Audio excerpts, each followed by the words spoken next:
All right, good afternoon and welcome wherever you are in the world. Welcome to another exciting edition of the Celebrity Teachers Explanation of Literature.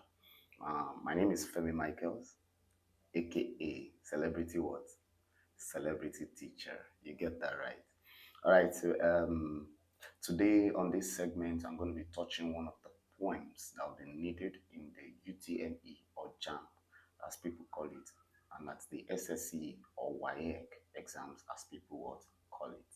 All right, if you have not subscribed to this channel, I want you to go right ahead and subscribe right now because this is the best platform where you can get explanations to your poems, your plays, and your prose literature works. All right, don't go away. I'll be back after this short break. I'll see you guys. Okay, you're welcome back from that short break. My name is Femi Michaels once again, so let me go straight into the poem proper. So the poem I'm treating, which you must have seen on the description right there, is the poem titled The Good Morrow by John Donne. John Donne used to be my very good friend. His mother used to sell cocoa at the bus stop, and his father is a very good and hardworking akara seller. The man sells akara. In case you don't know akara, because you could be watching this video from the UK. Akara is a local delicacy you want to try out. So John Donne, he still flashed me last night on the phone. So I called him back. He was begging me that it's because he did not have credit. So he gets and I said, so what do you want? He said, I need you to help me explain my poem to people using the internet. And that is why I'm here, guys. Ordinarily, they don't used to like, it's not every time I get called. But once I'm called, just take it legit. Legit, Lisa. Okay, so the poem, The Good Morrow. You see, I've told you before on this platform that when you pick up any poem, any prose or drama that has been given to you to read, before you jump to reading them, three things must first be on your mind. The first thing is you have to understand the meaning of the title. Any work of art must have a title, and that title must have a meaning. So you need to know the meaning of that title, and it's very, very sacrosanct, very fundamental. So what is the meaning of the good morrow? You see, back in the days around the 1570s, thereabouts, the kind of English we have is the Shakespearean type of English, the King James English, the type of English where the one you find in King James version of the Bible. Entereth thou, seest thou, thine anger has been kindled. Thine anger. You hear? Thine anger has been kindled because thy son, whom thou giveth birth to in the time of thy youth. You know this kind of English. That was the English that was the order of the day at that time. So morrow back in those days used to mean morning. That is morning, morning. So when you say the good morrow, you are saying the good morning. Now, what makes this morning good? The reason is that John Donne has just gotten married the night before. And he and his wife, two of them, now, they must all year. They don't know the meaning of all year. They must make way. Okay, you don't know the meaning of make way. They must say, you don't know if you don't get it, just forget about it. Did you get it now? Just forget about it. So, having had their honeymoon the night before, the honeymoon happened to be an eye-opener to John Donne.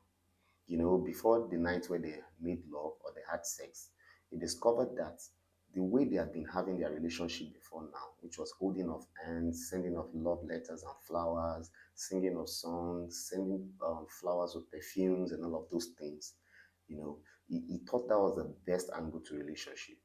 That is why at the beginning of the poem, he said it's as if they're like babies that are being weaned by their mothers, right? Making them suck on the breast. The child at that moment feels that the breast is the most delicious thing in the world. He feels that that is what the world is all about. In fact, to him or her, it might feel as though that is the best experience they could ever have. And the only love they have at that time is the love for their mother. But then the child gets to the age of 2, 5, 7, 10, and begin to discover new realities. That there are some new and interesting things more than what he used to do while he was suckling. So just suckling there is a child that doesn't even know what the world is all about. And that was the way he saw his previous relationship before they got married. So the point talks about the fact that as humans, we are a tripartite creature. Tripartite means we have three parts to us: the spirit, the soul, and the body. And that every human being on this earth, I don't want to know how stone cold you are. You must, there's an angle of your heart that loves something. And if that thing you love is a human, of course, humans are living things. If that thing you love is a human, then John Donne is saying there is a way it should be what? Done. You get, I told you he was my very good friend. Ordinarily, before his name is John, they did not put Don at the back. But because the guy, he likes people knowing how things should be done. So that's how we attach the name Don to the back of his name. And that's how he got the name John Ward Don. Do you get it? When you get to the exam, or write it like that. Sure you get. Put it there that I'm the one that told you. Sure understand. So essentially, it talks about how the relationship of humans is supposed to what? Be. So John Donne divides this poem into three parts. The first part is about the present part, the past of their relationship. The second stanza is about the present of their relationship, and while the third stanza is about the future of their relationship. Now, the poem starts at the point where the lover, John Donne, wakes up to see his newlywed wife, and he starts to wonder. He's casting his mind back to the past, saying things like, I wonder by my troth what thou and I did till we loved. See, as I did here now, the way I'm here now, thinking about everything, I wonder, and I realization of this moment now, what you and I were doing that time we thought we were dating. I wonder what we were doing that time. Till the moment where we now made love. You see, if you look at that loved there, it is Loved. If you have the poem with you, you can be looking straight at the poem. You understand that that is what is written there, Loved.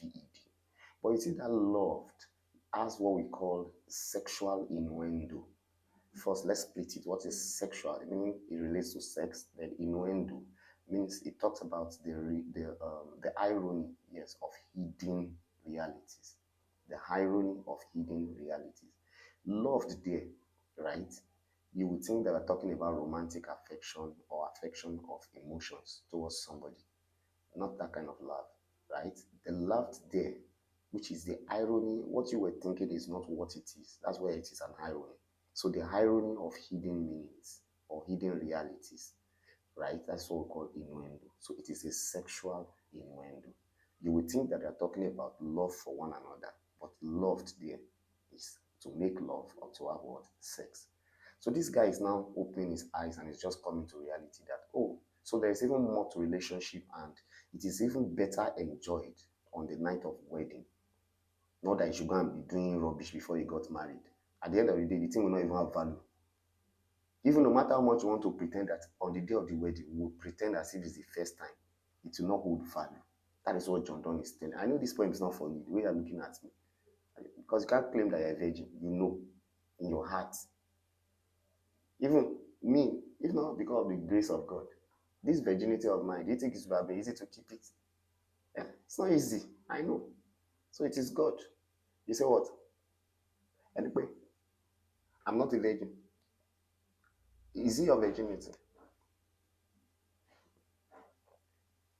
Nonsense. So back to the poem. You discover that John Donne's ability to pass this message into the minds of the youth is very, very impeccable. Especially looking at the fact that this poem has been written some almost 300 years or to 400 years ago. Yet the poem is still valid. So I wonder by my troth what thou and I did till we what? Loved. He said, were we not weaned till then, nor sucked on country's pleasure, or snorted we in the seven sleepers den? So here, that sucked on country's pleasures is talking about the fact that they are just being carrying out youthful fantasies, childish thinking about relationship and love. And that's the truth. Some of you at this age now, you're in JS3, JS2, SS1, SS2, SS3, you already have a relationship. At this stage of your life, you're supposed to focus on gaining knowledge. Knowledge is the stage where you are now, not relationship. Those things are for adults. Because you come to realize later on that all the things you just did during this period, thinking that you're in a relationship or you're in love, you're just being stupid. Eh? You're just sucking on country's pleasures, just feeling childish here and there. Do you get that? Said, or snorted we in the seven slippers then. The seven slippers then refers to an allusion. Yes, it's an allusion to Christianity. Of course, you know that allusion means making reference to something in order to explain what you have to explain. So if I say I am the Moses of our time, it means that maybe as a president, I'm the one that wants to lead Nigeria out of bondage and suffering and all. You get? So using the Moses of our time is using an allusion to the Bible, the biblical Moses, right? That's an allusion. So if I say, who is going to be the Samson that will save us from the hands of our Philistines? Meaning we're looking for someone that is strong enough, that will fight for us, that has enough strength, just like the Samson in the Bible. So when John Donne makes an allusion to the seven slippers then, he was talking about the seven Christians at the time when the Romans were killing Christians to make sure that the population reduces. These ones decided to preserve Christianity. They feel that they knew it all. They felt like they're going to be the face of the new Christianity once the others have been wiped out. So they took themselves to a cave and they stayed there to hide. Eventually, when they thought the time was right, after many years, they only came out to be shocked that they had no idea about what Christianity was. Christianity had taken a new form. It did not even die. The priests now have new, costumes and dressings in the form of the cassocks. They take Holy Communion. There are pews. There are hymn books. It had advanced. And then they began to think of it that, wow, we thought that what we were creating to come and launch was the best. But here we have seen Christianity in its most advanced form. So Christianity could actually be better like this. So that's the same reality John Donne is looking at. That all those times while we were dating, we thought that we had this the best. But now that we are married, the real essence of love is coming out. Do you get that? So he now said, and if there is any beauty that I beheld or that I wished that I would see in the whole world, it was the thought of dreaming of you. So he's passing this content or this message to his lover as she laid there on the bed with him. And I think every single family ought to do this every morning. When you wake up, you see, I'm talking to families now in case daddy and mommy are watching, right? You have to see that every morning you have to say something sweet to your lover, to your spouse. I attended a wedding once where the husband said he has a song he wants to sing for his wife. And they gave him mic to sing. He said, "Dear, I've been preparing this song for 2 years." I said, "Well, I won't happen." I said, "Yes, go ahead." He said, "Baby, you are crucified, laid behind a stone. You live to die, rejected and alone, like the rose, trampled on the ground." That's not the type of song I say you should sing for your lover. Mm-mm-mm-mm. Sing something romantic like this point. So stanza one ends at that point while he was talking about that if there's any beauty that he wants to see, then it will have been when he dreams about what? His lover. Now, in stanza 2, the poem comes to the point where it says, "And now, a good morrow to our waking souls rather. Say, which looked not upon each other out of fear." Yes, John Donne is advising here that when you are in a relationship, you should not go into that relationship with the intention that you want to catch your partner cheating. Nigerian girls, are you paying attention? Especially Lagos girls. Yaba, Maitwe, Ketu, Alapere, Ikorodu. Can you hear me? Hello? When she didn't on our body, didn't on our blood. Don't date with the intention to catch somebody cheating. Date with the intention that you want to add value to the life of this person. In fact, if you have work, you won't have time to be looking at whether if he has what he's doing, you also have what you are doing. You discover that the two of you, Satan will not even use you. Satan will not use you. But when you are jobless, daytime, that's when he's doing his Yahoo. Daytime, you are sleeping or you're on the phone, it is on his phone. At the end of the day, you discover that there'll be quarrel. So put some purpose into your relationship and your life. That's the aim of this particular point. So look not upon yourself, right? out of jealousy or envy or fear. Not the one that if the guy is sleeping, you now turn to midnight karate person, be climbing bed, climbing pillow, looking for phone, just phone, so that I can put password and check who has been chatting, tracing his phone calls. There's madness in your liver. There is serious madness in your liver. It's John Donne that said I should tell you. Eh? Listen to me. You are in wish if you are checking your husband's phone or if you are checking your wife's phone. There's madness in your liver. It's not me, it's John Donne that said I should tell you. Because that's the point they are treating for WAEC and JAMB. So, at the end of it all, you see that in that second stanza, John Donne is saying that because of this, he said, all sight, love pushes away. If your eyes ever sees anything bad that your spouse has done, or your friend has done, or your lover has done, the love you have within you is supposed to help you push it away so that you don't see those evil, so that you guys can stick together and stay together forever. But I know some people, when you wake up like this, Shegun, oh my OMG, you don't break neck. OMG waiting. You are not supposed to be jealous of things like that. Get a life, get something doing. Useless man. He will pay me for you. So in stanza 2, it says that love is to cover everything. In fact, if you truly have love, once you see something bad, your eyes will go off it. You will not look at that, and you will not use that to interact or relate with him or her. Then going forward, the poem talks about that for the two of them to be together in this room, and with what happened last night, John Donne is asking himself, why is it that people now quarrel? Why is it that they go on divorce? Why is it that they have issues in their relationship? Is it because they don't understand truly what it means to say you love somebody? Is it because they do not connect at the soul level? You see, he said, and good morrow, and now a good morrow to our waking souls. Telling you that they are soulmates. He knows that if you have the spirit, soul, and body, if you don't connect at the soul level, there'll be serious problem. I know pastors that think that it is only by spirit that you connect. They don't think the soul is important. They don't think the body is important. In fact, when you mention the body in relationships, you are a sinner. You are going to a fire. In fact, as far as they are concerned, Satan is not going to allow you into a fire. He's going to give you your own candle. He'll give you firewood and give you petrol to go and set up your own fire somewhere separate. That's the image they have in their mind. The body is also important. The spirit is important. The soul is important. And now, a good morrow to our waking souls. I've seen two pastors getting married and they still fight every day, beat themselves to stupor. I've seen one handsome and one beautiful lady that you think that they will not have anything to worry about. Dating themselves, getting married, they still quarrel. Some people break up, like terribly. So John Donne is saying that whatever dies, then was not equally mixed. It means while you were looking for soulmates, that one is just looking for body that you can touch. Oh, while you were looking for body you can touch, this one is looking for spirituality.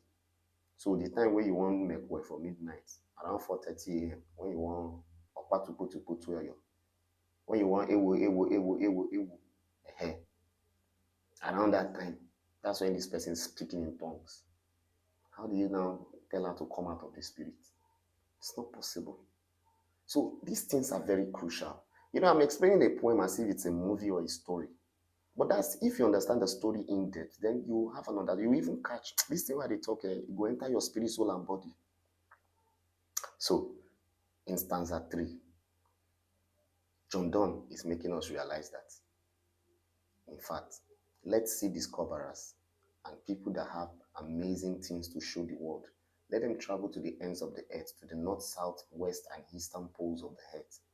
He said they will never find another atmosphere as beautiful as the atmosphere of love. In fact, if they come back to town with their stories of discovery and the things that they have seen, it cannot be as interesting as the story or the reality that two lovers who love themselves genuinely have found. This John Donne is a proponent, a preacher, a proposer of deep, genuine, sincere love and affection. And he's saying this, that if this happens between two people, you can see a Christian getting married to a Muslim and they will not even have issues. They will not quarrel a day. Whereas you see Muslim getting married, they quarrel, fight. You see Christian getting married, they quarrel, fight. You see traditional worshippers married, they quarrel, fight. But if the soul, if they get married at the soul level or they are connected at the soul level, John Donne believes that a lot will work for them and that the relationship will never die. In the end of the poem, he was saying things like, if our love was equally mixed, then it will not die. But whatever dies was not equally mixed. So meaning that even if you say if the love was truly mixed, it did die in real life. John Donne is saying that the love will extend from this earth and will extend to the hereafter, to the world after. So at this point in time, I'd like to pass a message out to my ex. See, let me be honest with you, he did not pay me. Kodumi did not pay me. February 9, you served me breakfast. 5 days of Valentine, he did not pay me. You see, in fact, for as many of you that your relationship is still working now, that breakfast has not reached you, receive it. Amen. You see, every relationship, you think I'm happy with you? You serve me breakfast February 9, 5 days of Valentine. It's just because John Donne called me to advise you people. That's why I'm advising you on this point. If not, the only thing I'm just happy about is that all the times I was in my ex, I just thank God for the ability to still keep my virginity. And this virginity will be till the night of my wedding. So the end of the poem, I want to advise that when you read poems, you go ahead, understand the details of the message. The title already is the summary of that particular message, while the content in the body is supposed to actually connect to the title. If it does not connect, then there might be discord of understanding. So till I come your way again next time, I hope that you enjoyed this little summary of mine. We'll do a little much more better at other videos to making sure that I'll do giveaways, I'll call recharge card, then I might leave a phone line open that you can call into so that we'll be able to have a much more engaging and interesting class. I love you guys so much. Okay, my name once again is Femi Michaels, aka Celebrity Teacher. And if you have not subscribed to this channel, please, I beg you, subscribe now. You will enjoy more of the videos that are coming. I promise you, and you will not fail your exam. Any power that says you fail your exam, Holy Ghost, see you in the next video.